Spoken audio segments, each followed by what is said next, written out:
Welcome to But For Real, a variety show podcast co-hosted by two therapists who also happen to be loudmouth feminists. I'm Valerie, your resident elder millennial child-free cat lady. And I'm Emerson, your resident chronically online Gen Z brat. And on the show, we'll serve up a new episode every other week that will take you on a wild ride through the cultural zeitgeist, mental health, and beyond. You'll definitely laugh and TBH sometimes maybe cry a little because this is a silly and serious show. Buckle up, my friends, and let's get into today's episode. And we're back. Hi, listeners. Good morning. Yeah. We're here. Good afternoon, good evening, and good night, wherever you might be. Wherever you are. You know, time zones matter. Yeah. We matter where you are. Okay. We're going to get controversial this morning because I'm feeling spicy. Oh. Okay. Wait for it. Today's question. Okay. What is a trend or sustainability, in quotations, practice that you just can't get behind? All hot takes are welcome. Okay. There's no repercussions. We can just say whatever we want. There's never consequences. There will be no consequences for your behavior. Never. Actually, that's the hot take. Oh my God. Okay. So mine is, and hear me out. Yes. And I will. I start to break out into emotional hives with the phrase zero waste. And I understand the mentality. I understand the goal, the intention, the ethos. But I think that there are some people, and I mean, we all have our hobbies. But truly, I feel like sustainability has to be truly a hobby for you if you take it to that level. And also, it's just easier to do in certain places. Like certain cities are just, they have lots of resources, lots of, fill stations, whatever. We're composting. Yeah. So we're getting our shampoo at the Good Fill down the street, whatever. I do want to do more of that. So I'm definitely open to more intentionality around reducing my waste. Single use kind of stuff. Yeah. But the idea of zero waste makes me feel like I just want to crawl into a hole and not try anything. Yeah, makes you feel bad. It's kind of the all or nothing, right? Where it's like it just immobilizes instead of empowers. Totally. And I'm sure some people don't feel that way, and good for them.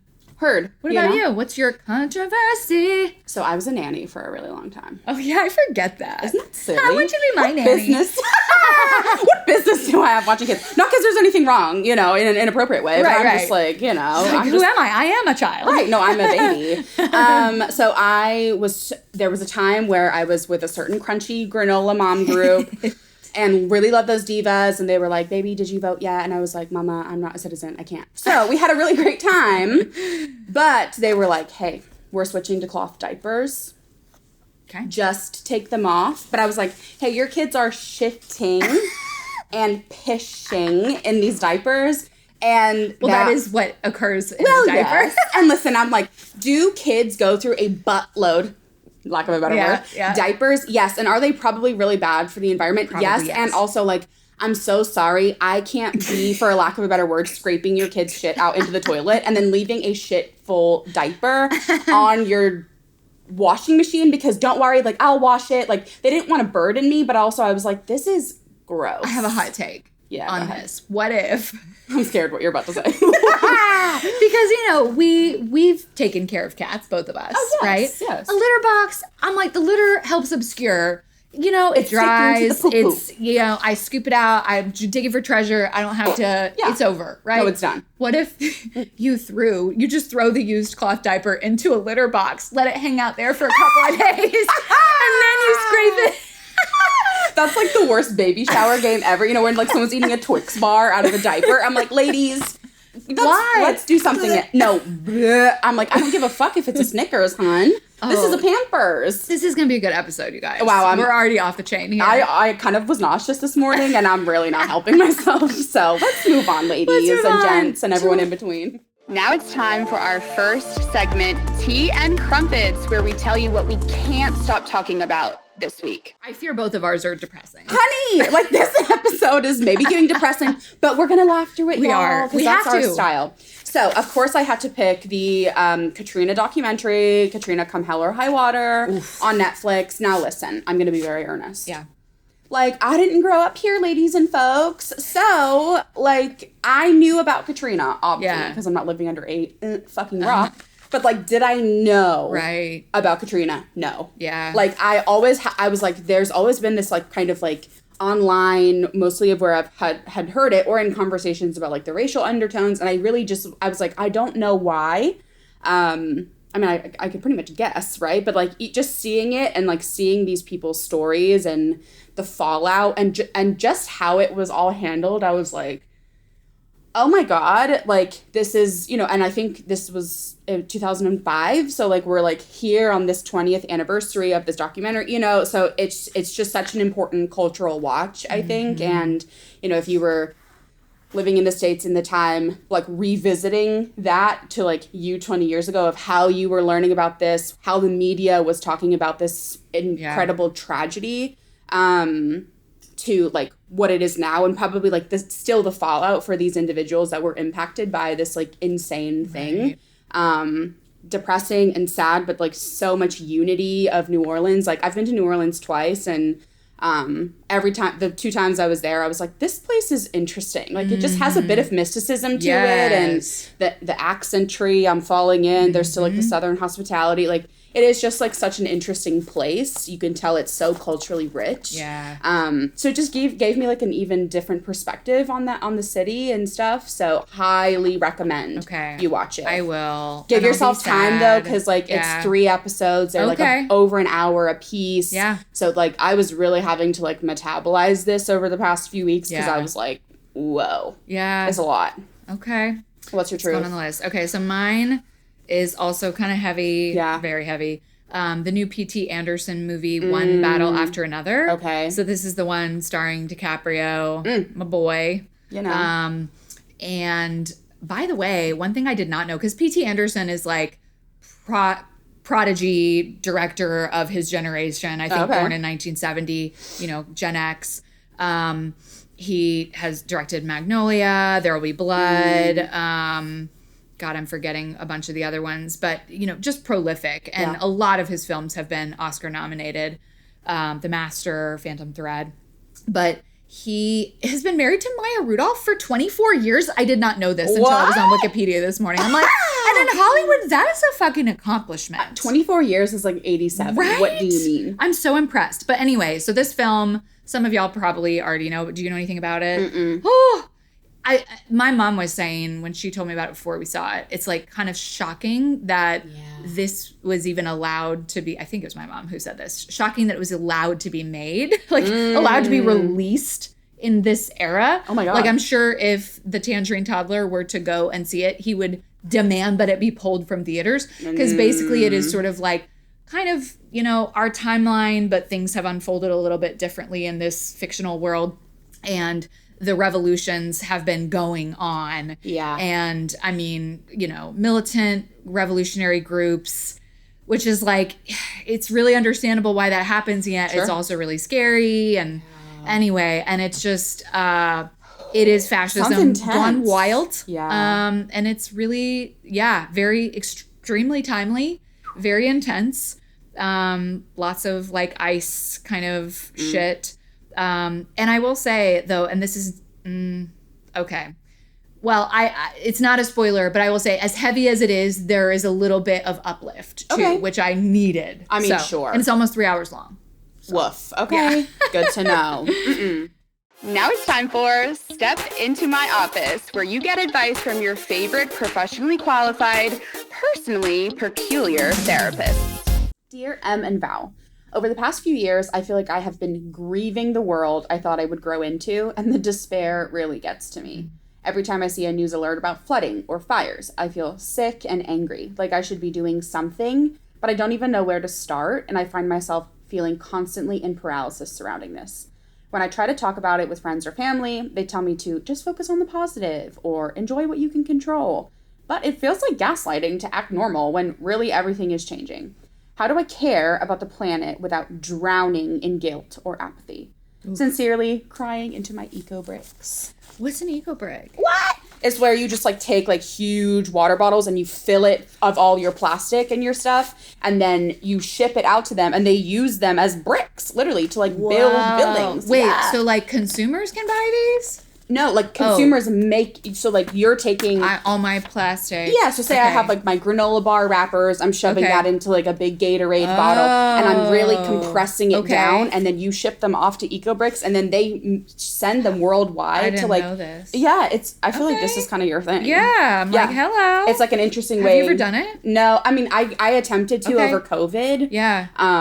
But it takes a really long time because you're really compressing all of your crap down into this like huge fucking water bottle. So I think I barely did like a gallon. It's good to know though. I mean, there's always things being innovated and, you know, I get some of it like, I wish I remembered the name of the company. There was a company who, and we'll get back to you, listener, I promise, but who created these like little envelopes that basically something like take back, where it's like, if like there's stuff like clothing that you can't donate, say like used socks with holes or underwear, whatever, like undershirts that are waist stained or whatever, that like send it to them and they'll take it. But I'm just like, but what happens with it? Because unfortunately, in that, you know, Buy Now documentary, they cover how so many of the donated clothing and like, we're just gonna collect donations and send it to Africa, whatever. And then their fucking shores are just covered in these clothes and shoes that they can't use. Yeah. And so anyway, it's like, you know, it's sometimes interesting to wonder with these different innovations, are they effectively used out in the wild, or is it like a good idea that kind of like doesn't really execute? And probably case by case. Right? Check out EcoBricks. I feel like they actually maybe do like I'm going to. I learned about them through TikTok. Actually. Amazing. Yeah. Well, TikTok is the credible source. Well, yes, they are the DSM. What do you say to our listener? I mean, I feel like I wrote this. For one, I'm like, oh yeah, I'm 26 years old, and I'm like, the world is changing, I'm scared. Yeah. You know, like I'm making a little song. Yeah. I'm freaked out. This world is on fire. Okay, work. Choir. But listener, like you're obviously totally not alone in this. And like I really want to illuminate and fill you on the paralysis part, right? Where it's like, do I do EcoBricks? And does that feel good enough? And is zero waste good enough? Yeah. Like this episode and what I really want for us to talk through is the fact that like, yes, what is the personal responsibility and like how do we like bring, you know, in this community and like I'm very unfortunately a lot across the Western world, but more specifically what we can ground in the United States where we live is like we're not on board. That's like some of the other countries are in terms of sustainability. And that really sucks. And like that is a systemic issue. Yes.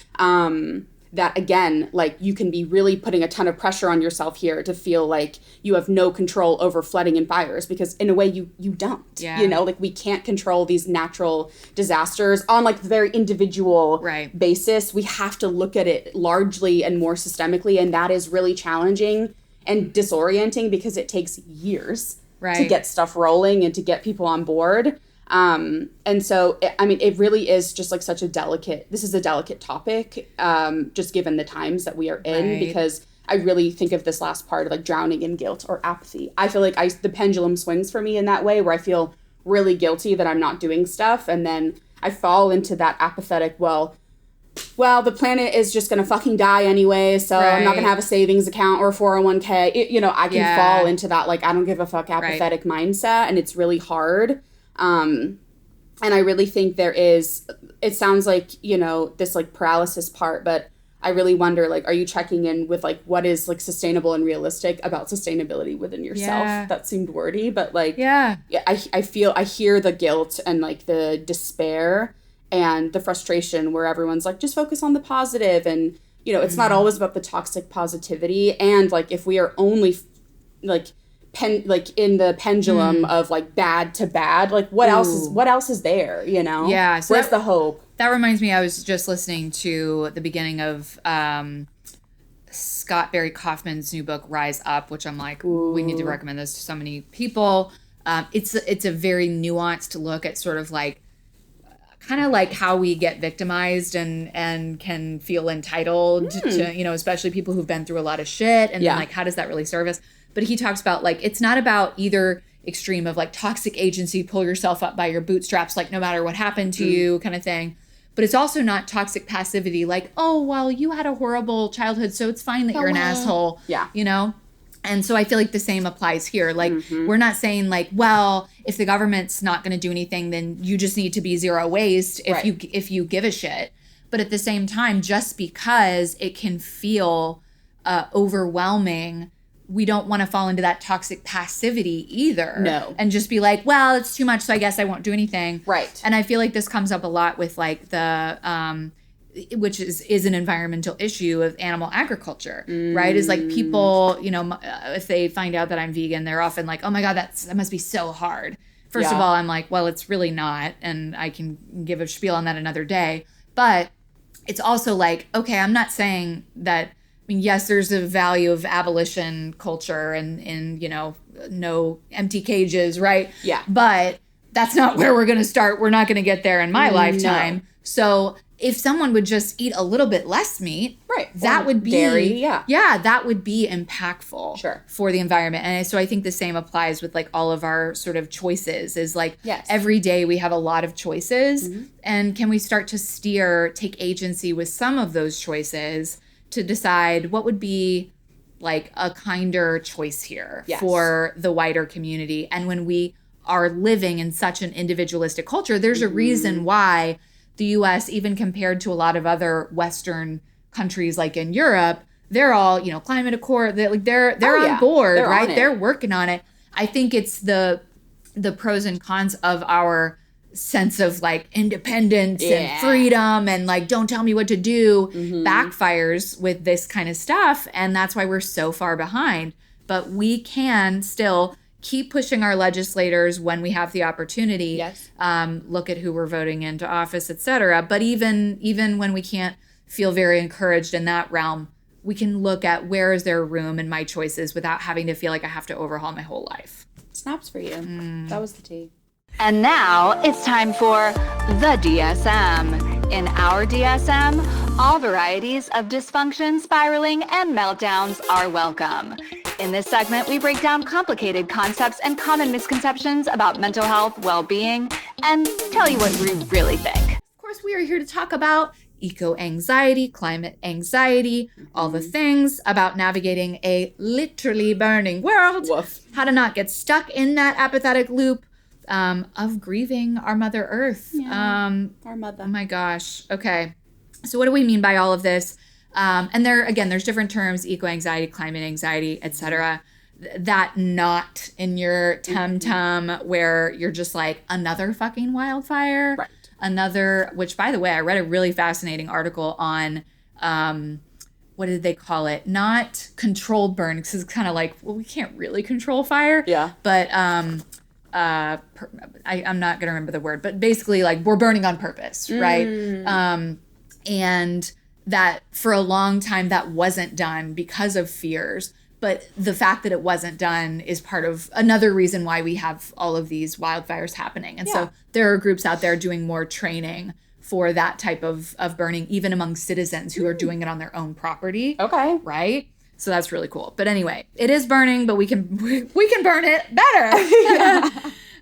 So yes, the existential dread about climate change, about biodiversity loss. We are in a major extinction event that is the first caused by humanity. This sense that we are losing the world as we know it, that, oh my gosh, the David Attenborough of like... Don't. I'm mourning. Yes, you just turn on it like, and I don't, what is that like biography thing that he did that was like, you know, just like him reflecting on how much he's seen the change in the ecosystems and biodiversity just during his lifetime. It makes me want to cry. I literally, and listeners, like it's okay if we cry. We can cry and we can find the laughter in these moments. Research defines this eco-anxiety as this sort of chronic fear of environmental doom, and rightfully so, right? This is real. This planetary or ecological grief, the mourning that comes with it, the heartbreak over the species extinction, seasons being different than what they were even 5 or 10 years ago. Yes. I mean, as I just experienced last weekend trying to run a Spartan race in 87-degree weather in October and almost passing, I was going to say passing away. That's a little extreme. Passing out, though. Almost passing out. Well, yes. And then, you know, it's some of what we're experiencing is urgent and real and happening now. And we can see a clear trajectory of, you know, where this is going, barring some extreme changes. but also we're experiencing the anticipatory grief of it. Yes. Of, okay, yes, you and I, in our lifetimes, there's going to be still quite a lot of biodiversity that we get to enjoy. Yeah. And even as someone for me who's like not planning on having a continued legacy of my bloodline, right. I don't have that personal of like, oh, what are my grandchildren going to experience? But like, I want the future generations of both humanity and the other beings to experience that. So I still have the anticipatory grief, even though our generations will not be the ones most harmed by this change right now. Sure. Well, your legacy is like that's like your personal definition of your legacy, right? Yeah. Of like what you want to see keep going, change, happen. Yeah. You know, it's important. And just like what, like the rise of this, I feel like everyone, you know, kind of back to the listener, right? For Step Into My Office, where everyone, you know, they're kind of starting to talk to family and friends about it. We're kind of experiencing this like conversational cultural rise around this conversation because it is like the crisis is no longer abstract. Right? I feel like it used to, when I was little, I feel like I used to be like, the world. Right. Also, I'm a kid, so I don't have concrete thinking and whatever. But global warming. Yeah, I was very much like, this is a concept. And now I'm like, you know, it is knocking at the door. It is saying, I am here with our heat waves, with our hurricanes, with our smoke-filled skies, with forest fires. I mean, it's here. I threw down this really interesting 10-country study. 10,000 young people were surveyed, I believe. So this Hickman from the Lancet Planetary Health, 60% said they're worried about climate change, and nearly half said it affects their daily functioning. So I think there is, again, I'm always kind of looping back into like the Gen Z of it all. Do young people, we are having a really hard time with apathy, right? Across like the younger generations, everyone, Gen Z and Gen A, like don't care. We don't care the world. We don't care about a job. We don't care about climbing the corporate ladder. Everything's fucked. You know, we're just very apathetic. And so to see like that 60% is like worried about climate change is interesting. You know, tag on that 24/7 doom scroll, just like that surplus of information that we have at any given time, lack of meaningful governmental action. We just kind of have that recipe for emotional overload with this stuff. And I don't know, I again, kind of back to the listener where some people kind of, well, just think about the right side of things. And like, yes, we have to like think about the glimmers. We have to think about that middle path. But like eco-anxiety is not irrational. It is rational. It is our nervous system saying like, hey, this is like not fine. This doesn't feel good. I am worried. I'm concerned. Like, what is going to happen? Again, that anticipatoriness. So like this shit is on the rise. Like we are seeing Greta Thunberg in her Thunberg of it all, you know, and it is real. So looking at how this shows up, right? Again, that emotional kind of pieces, dread, guilt, rage, you know, helplessness, that apathy, the cognitive part. So catastrophizing, right? We're here and, you know, so if I don't do my eco brick, blah, blah, blah, you know, it just like this anxiety that's there, the spiraling, the thought about collapse, the physical symptoms of this, like feeling fatigued. When I'm too plugged into stuff or not having boundaries, I mean, like, it causes tension. It can cause stress. The social components of that, especially, again, with this listener, are you withdrawing then from talking to people about this kind of stuff? Are you having conflict with family over sustainability in the political sphere in the state of the world right now and, you know, having those apathetic reactions? There's a 2022 meta-analysis that we'll plug in the show notes, but it found that eco-anxiety correlates with higher rates of anxiety, depression, and insomnia. So we're all just up at night thinking, what the hell's gonna happen? You know, it's keeping people up. And like, this matters, right? Too much dread leads to paralysis, leads to the too little of it all, leading to that apathy where, again, like, we've just swung this pendulum over where now it's immobilized. Nothing's happening. We're in that kind of learned helplessness even where no one is empowered. No one feels like they can take steps. So that sweet spot is that engaged concern. How are we doing enough to motivate action without completely burning out? Copy and paste this to literally everything in life. Copy and paste it to politics, everything, right? So some interesting studies show eco-anger. So I know you're going to love this. Eco-anger, so directed towards systemic injustices, predicts better mental health and more activism than hopelessness. So that's from the Journal of Climate Change and Health. We'll plug that again in the show notes. But that eco-anger, that just like really tickled me. I was like, Yeah, because we're not mad at I'm not mad at our mother. Yeah. You know, like, I'm not mad at her. I'm like, girl, I love you. Are you okay? Yeah. You know, I care about that stuff. And, where, you know, we had our team meeting this morning and I was talking about like going and moving my body and like in a joking way being like, yeah, I feel like I can like fight a man, you know, I could kill a man. Just like having that strength where, I saw a post on Instagram the other day and it was like me when I realized a fascist was lifting this morning. Like, that's what got me to the gym. And so it's like those small things where it's like, sometimes if you can plug into like, you know, like the feeling and like that anger or that rage, like metabolize that and use that for good, damn it. Right, like right. That's accessible to you if so. And if that's not accessible and it does feel more of that, you know, helplessness, like, and like not feeling empowered, that's okay too. But like, just be checking in with yourself where you are. And again, if it's having those like longer effects on your mental health, you know, like feeling mad about the crisis, again, it's that sweet spot. It can engage you and it can be healthier overall than just numbing out from stuff, which we're having a huge cultural problem with right now, I would say. And again, the anger, how that can metabolize into grief, you know, like that collectively legitimizes the pain that everyone's experiencing right now. And again, when we're in collective experience, is that then reconnecting us to meaning? Like, it makes me just think of existential meaning making. Are we with people and able to say like, okay, we're always stronger in numbers, right? Yep. Like, it's cheesy in a way as we're like saying that, but it is true. So being able to, you know, have that there. Any additions or anything about that stuff? Well, yeah, like the mad and how anger can be a mobilizing force. Yeah.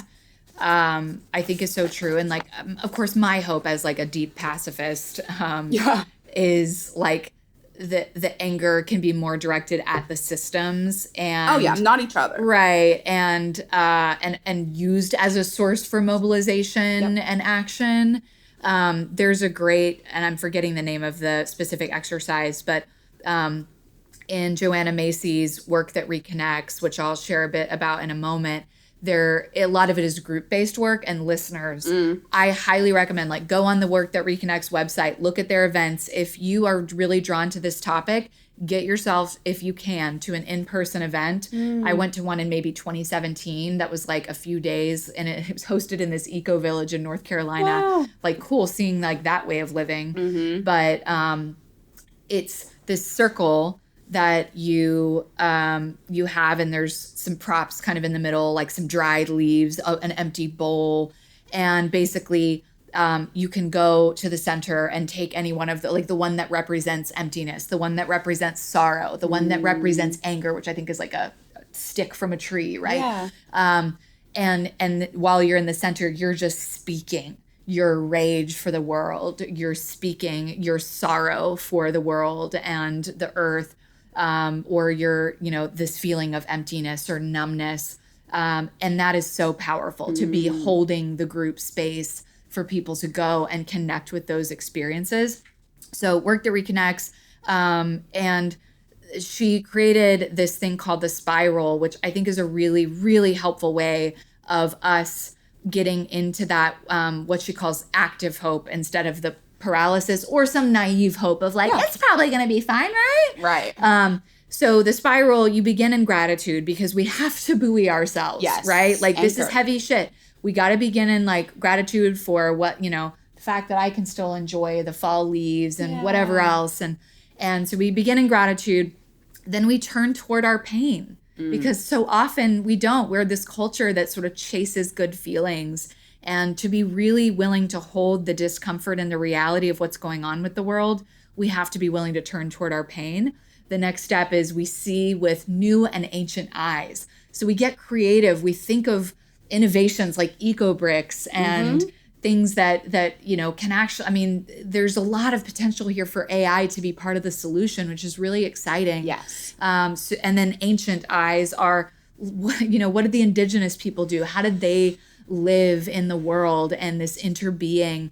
And then from that, we go forth. What are we going to go forth like with this, having moved through this experience to take out into the world to maybe shift some of our day-to-day choices or perspectives. So I love the spiral in the work that reconnects and this idea of active hope, or also, as I forget the academic that talked about unimaginable hope, but that Emily Nagoski video where she talks about this, like it's not, it doesn't have to be a hope that we believe it's going to get a lot better in our lifetimes, but how do we want to show up anyway and keep marching toward that arc of justice and healing anyway?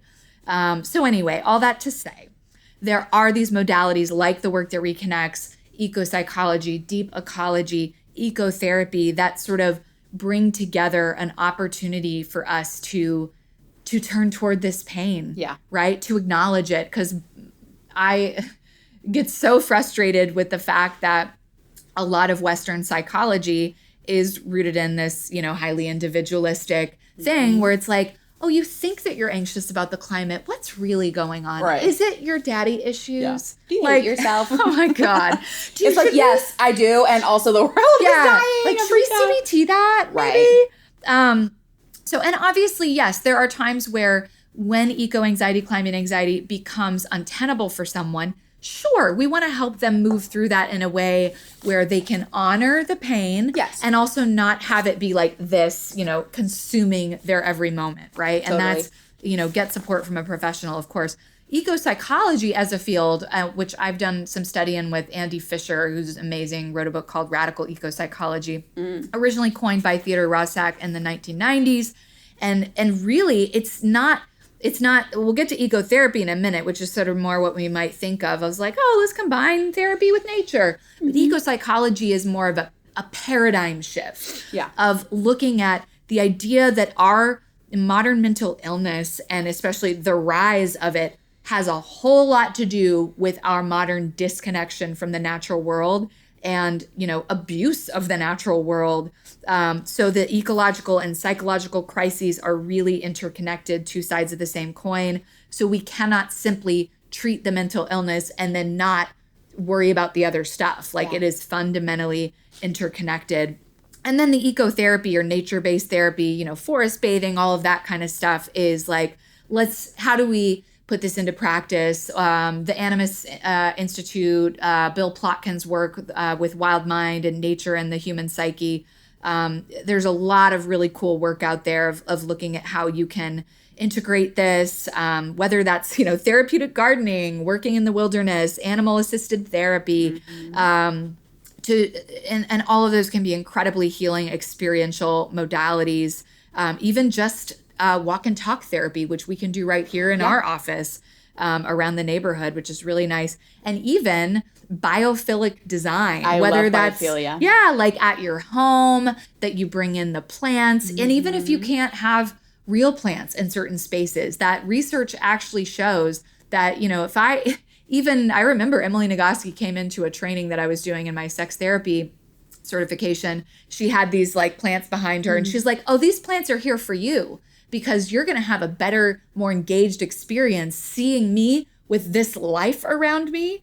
And that was just so cool. That's so funny. Like I have clients tangent, please. But like I have clients when I'm working from home and I have a couple of them every time I see them, they're like, did you add more plants? And sometimes I do, right? And then sometimes I haven't. But I didn't even think about it in that way where they like seeing me just covered by all of my friends, And that is having an impact on their experience of that session, whether they're conscious of it or not, which is so really cool. And our offices, even our indoor spaces here at the Gaia Center, which we'll get to Gaia in a moment, but is, it's biophilic design. All of our offices are named after sort of different, nature spaces. Right now, if you're watching the video, you can see our mural in the meadow.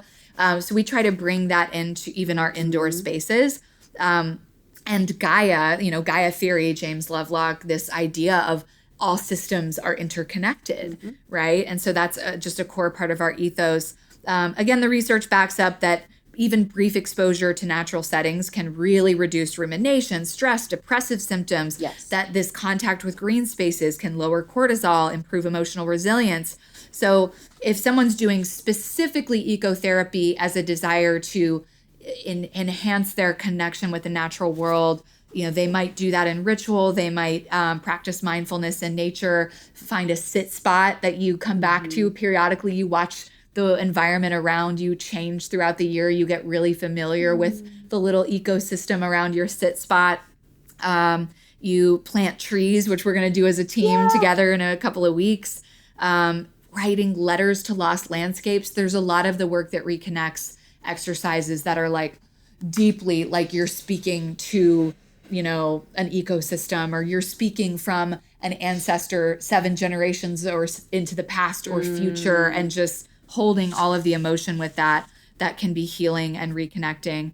And of course, there's all of the existential layer of this, dissolving the illusion that the planet is something that's outside of us, or that nature is a place that we go to with our tent. Right. Like, we are in nature, even if you're in an urban setting. We are nature. We are in nature. Yeah. And our nervous systems and ecosystems are intimately intertwined. Whew. Whew. No, I'm like, wow. Yes. So, as we always do, what helps and what doesn't, right? What helps is naming it.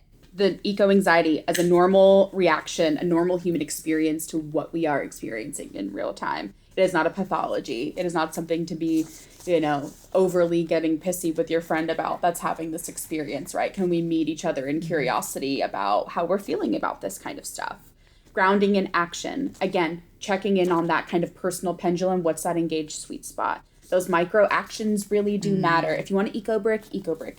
I was talking shit about cloth diapers. If you want a cloth diaper, baby, do it. You know, like, compost, go vote. Like, use your voice where it matters, especially with voting, especially with legislation. Get on the asses of the people that are supposed to be running shit where you live.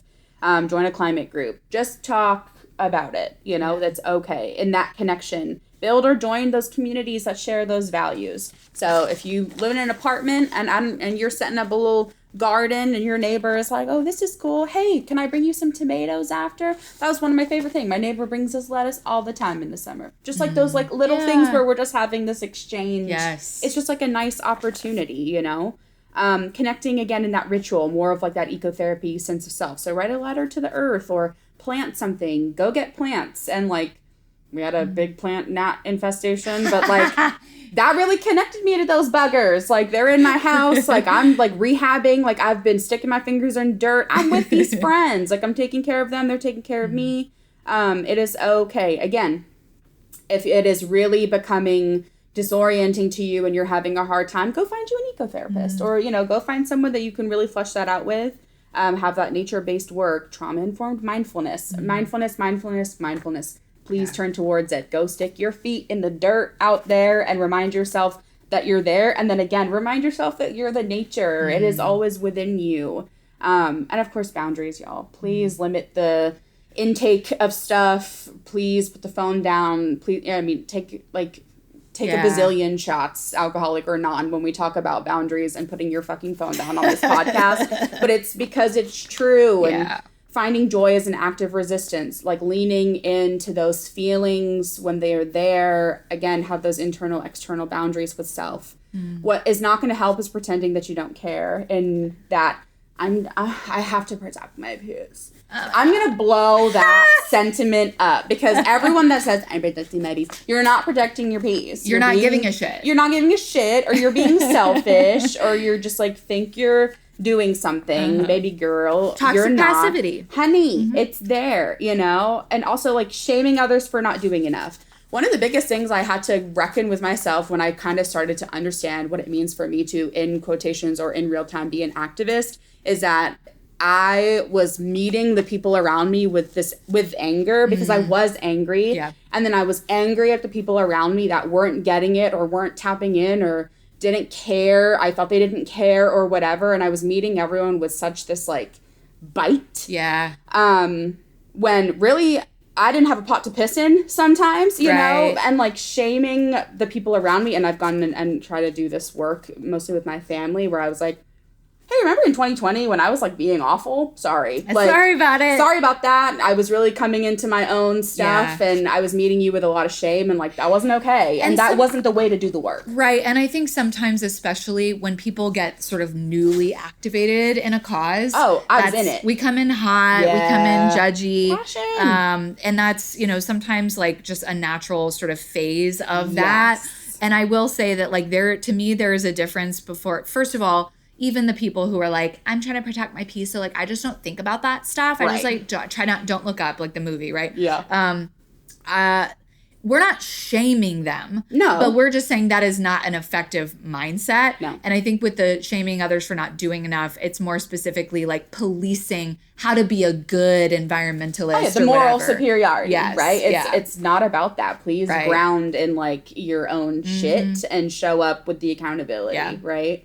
And again, just that hyper individualism, how that enacts anywhere. If I just recycle perfectly, maybe the polar bears will come back. Babe, it is not that, like, it ain't that way. Right. You know? It's like, and that's the mind fuck of it, is like, it's the both and of, yes, we actually do have to own our individual agency and be willing to make some changes if we want to experience change. Yep. And also we can acknowledge that we got to keep pushing for the external. Totally. Which I'm going to add one more, what doesn't work, is fucking politicizing an issue that should not be political, right? And that's what's, God, my heart dropped into my stomach the other day when I heard that man say that climate change is the biggest, like, political hoax or whatever, and I'm just like, deep breath, inhala, exhala. Right? Because it's not. And thank God, like, this is where I'm like, you know, getting your news from multiple sources, learning about what's out there, is I learned in reading the Monitor that there are conservative climate groups. They do exist. There are people who like maybe lean right, who see the reality of what's happening. It is not like, don't fall into a polarized trap of like everyone who's like remotely right of center doesn't believe in climate change. That's not true. And it should not be politicized, period. But really kudos to people. We're in probably mostly an echo chamber here, but if there are people who lean in that direction and you still believe in fighting for the earth, and I know some of those people, thank you for being able to get outside of the politicized box of this. Holla. So, but for real.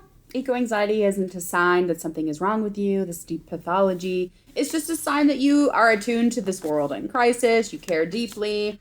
Grief, of course, is a proof of love. We've talked about this. And the fact that so many of us feel this way means that we haven't given up yet. That's that active hope. The goal isn't to fix everything. It's to be realistic, to stay grounded. It's to stay human, like let yourself experience that rage or that heartbreak, the grief, the wonder, and still how reprioritizing the connection, the joy, the education, the leaning in, the small acts of care. And just to sign this off, I just thought this was really interesting. What does it mean to love something that's dying and still choose to fight for it? I was like, the dagger through the heart. Oh yeah, I'm typing this out and then I just went, I'm gonna need a minute. Blink. Took a walk, came back, finished the outline. I was like, woof. Yeah. What does it mean to love something that's dying and still choose to fight for it? Yeah. Amen. And now, our musical segment. Now that's what I call Okay, where Emerson and I each share a song with each other each week as representatives of our respective generations. We tell you a little bit about the song or artist, and then we press pause, we share the song with each other, and then we come back for our live reactions. And we're capturing it all on a Spotify playlist linked in the show notes for you. So this is called Peace Train, which is one of Cat Stevens' hits from 1971. Wow. And Cat Stevens, also known as, when he converted to Islam, Yusuf Islam. And this was a top 10 hit. And this version of it, so he is playing in this, but it is by a group called Playing for Change. And so they do these things called Song Around the World. My mom and stepdad showed me this, and it is phenomenal. So this particular song features more than 25 musicians from 12 countries. So we've got Yusuf Cat Stevens singing this beautiful white piano in this open air in Istanbul. And then we've got other musicians like Keb Mo, 5-time Grammy winner. We've got Grammy-nominated Senegalese artist Baba Maal. We've got all kinds of other incredible musicians playing in all parts of the world. And then I'll just say a little bit more about this group, Playing for Change. They are a B Corp, so a social purpose organization that is created to inspire and connect the world through music, born through a shared belief that music has the power to break down boundaries and overcome distances between people. The primary focus of Playing for Change is to record and film musicians performing in their natural environments, combining their talents and cultural power in innovative videos called Songs Around the World. And then they also have a Playing for Change Foundation that is a separate 501c3 nonprofit that supports music programs for children around the world. So you can find out more, playingforchange.com, playingforchange.org for the nonprofit. This is going to make you cry, hopefully. Me just like, I'm just sensitive. I just like love. Yeah. Yeah. Very real. Well, and I just like love seeing everyone's like culture. Yes. And like, I'm like, oh my God, everyone came. Me crying. I love it. I'm like, oh my God, everyone came together to like make this. Like, it's like the We Are the World of it all. Yes. You know, where like all of these instances, but it's just like, oh, I'm happy to be alive. And I'm like grateful that I like get to like learn about like where people are from and how we all like can contribute with one another. Like, I think it is like, oh my God. I haven't actually watched that many of their videos, but after being reminded of this, I'm gonna like go and I'm falling down the rabbit hole. And I was kind of like, oh, it's like a dopamine. No, I'm like, it's deeper than dopamine. Like, is it it oxytocin? Yeah. Like, I feel like this like deep warmth inside, and like my cheeks hurt from smiling, and I'm so glad that you liked it. To be a human. Yes, you got me with that one. Lily. Okay, what you got for us? Okay, this is so everything. So. Send it on. I mean, this is my childhood. I'm excited. I don't know anything about it. So iconic. So, this was released in 2009 by Walt Disney and Hollywood Records. This was a collaboration of Miley Cyrus, the Jonas Brothers,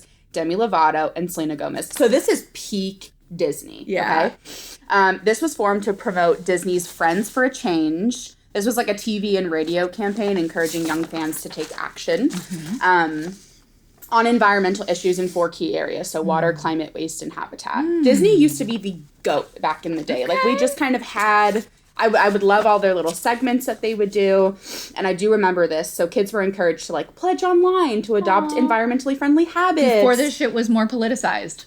Yes, like, everyone was just doing this shit, right? And, like, they had the ability to vote on how Disney would donate $1 million into various environmental programs. So, like, that stuff was just huge.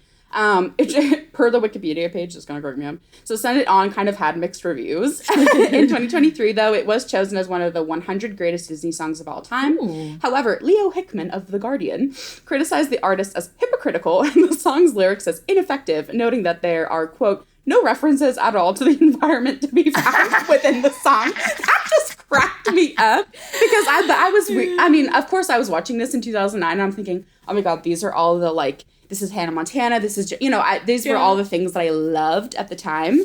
But I still think it's sweet. And I think the artists at the time, they were like, I think this has a great message. It's important to me. I'm happy to be a part of this project. So I think it's cute. Okay, I'm excited to listen. I love it. Really? Yes. And like you need to know that this was iconic at the time. And there's just like tea. Like Demi and Selena were besties. Now they're kind of not. Like Nick and Miley were dating. And then they weren't. Like I was just... God, I couldn't believe. The Disney Channel incestual the lore. Community. Honey, it's giving high school. Oh, man. That's great. Welcome to the segment, Wait, What? Where I fill Val in on all of the internet vernacular and lore so that she doesn't end up being an irrelevant elder millennial. So I saw this on a newsletter and sent it to you and was like, you got to help us unpack this.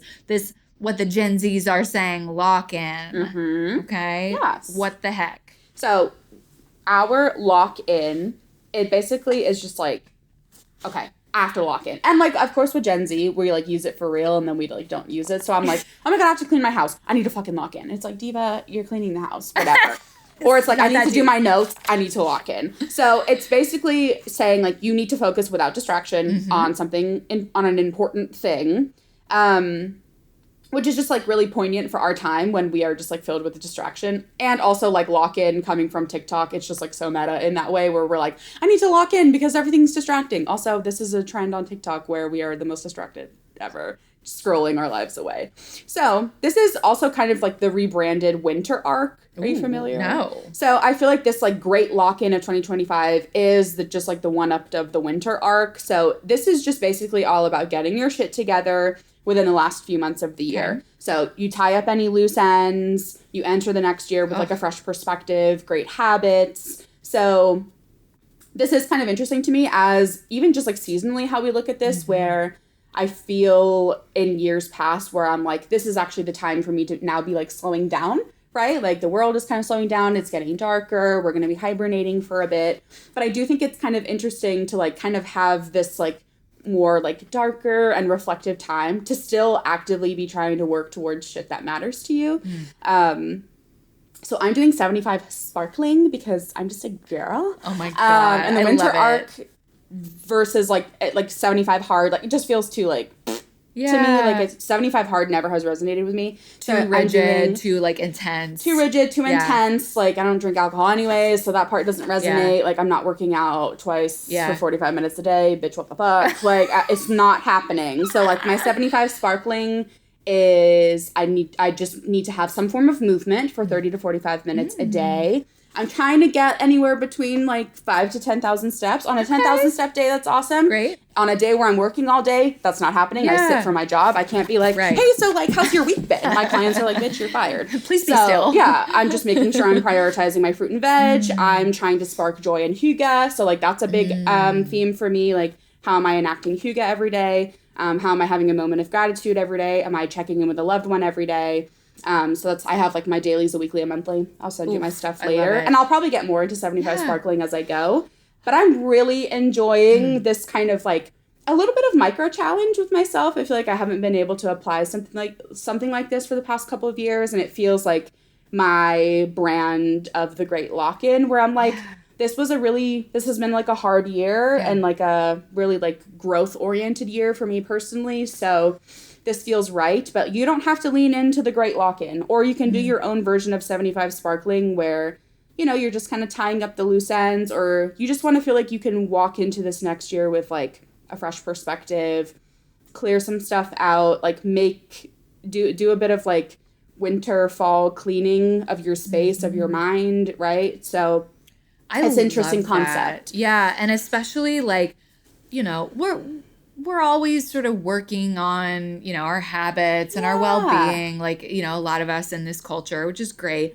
But I do think there's something special about like the time-contained nature of like the great lock-in or the 75 sparkling, where it's like, listen, I'm not trying to say I'm going to stick with 100% of these things at this level forever. No. Because that's where I think we get screwed, is where we're like, we want to change all of our habits and all at once and forever. Yes. And so I really like this idea of like, let's do a time contained where you are amping up that intentionality and time and effort a little bit more. And then after that container is over, you decide like what stays and what can fade, whatever. Yeah. It's like a nice like perspective. It's like a good like temperature check for yourself where you're at in the year, I think. Okay. Yeah. Amazing.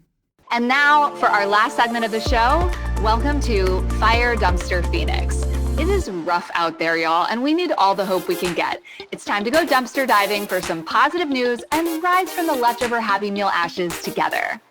Can animals be any fucking cuter? Oh my God. The question, I just want to bite them. Oh my God. I'm trying to. Okay. Steve Lamplow. Steve, sorry, babe, if I said that wrong. Of Victoria, Australia, mate, was quite surprised when he found his golden retriever, Denny, with a baby koala on her back. Denny. Stop. You're kidding. So he's just home and he's thinking, what the fuck? He hears his dogs barking. He's thinking, Diva, what? He goes over and here's Denny with a baby koala on her back. He posted on Facebook and he's like, y'all, you wouldn't believe. So everyone on Facebook was like, listen, the baby koala totally fell from a tree. I love this like discourse. And Denny tapped into her maternal instincts and just like let the baby hang on her back until she got help. So they helped the little koala back up the tree. And Mama Koala just kind of like appeared, came back, climbed up, got her little baby with no issues. Crikey! How stinking cute is life sometimes. Cute. And I screenshotted the picture. I'll show you after. Yeah. This little dog, she's like, so happy. And this little baby is on her back. I mean, it's just fucking cute. And I feel like things like that are even more valuable now in the AI era where people just make shit up. Yes. And it's like when it really happens, it's like, oh, this is awesome. So special. It right? is. Because I'm like, I've seen a lot of cats made out of pizza dough. I don't need to see anymore. I want to see a real dog and a baby koala. Exactly. Thank you. Together, ideally. Yes. Oh my God. What is your good news? Okay, so mine comes from Jen, the Good News Girl on Instagram. Love her. And this was so heartwarming. Okay, so there is a cat in Richmond, Virginia, who wandered in 2017 into a Lowe's there and just decided to stay. Okay. And they took her in. They've been caring for her for these 8 years. She lives there. People love to visit her and see her wandering around laying on boxes and stuff. However, on September 17th, she went missing, and it was discovered that she had crawled onto a delivery truck that was heading to a distribution center in North Carolina 80 miles away. I know. So 2 days later, the truck arrives and they open it. Poor 2 days, right? They open it up and they see, oh my God, there's a cat here. So they close it so they can go get help, right? But then some other staff person who didn't know came and opened it and she bolts. And so it was like, everyone's like, oh my God, where's our girl, Francine? So they had people coming from Richmond, people like groups on Facebook, 30,000 people involved in this effort, signs posted, like so much going into trying to find her. And then eventually on like October 5th, after 3 weeks of no sightings, she shows up on security camera footage. She was wandering around this giant distribution center, was finally spotted.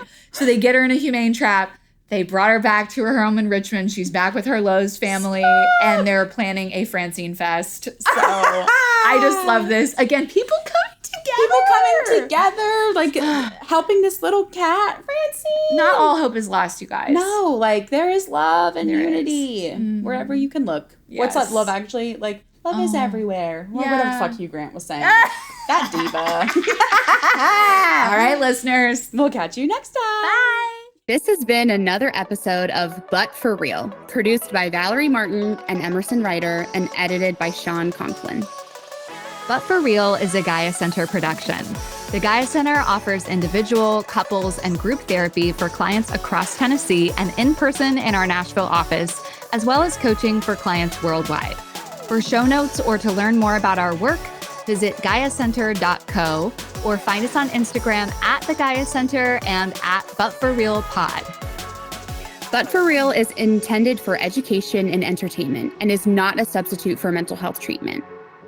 Also, since we host this podcast primarily as humans rather than clinicians, we are not shy here about sharing our opinions on everything from snacks and movies to politicians and social issues. Thanks so much for listening to this episode. See you next time, bestie.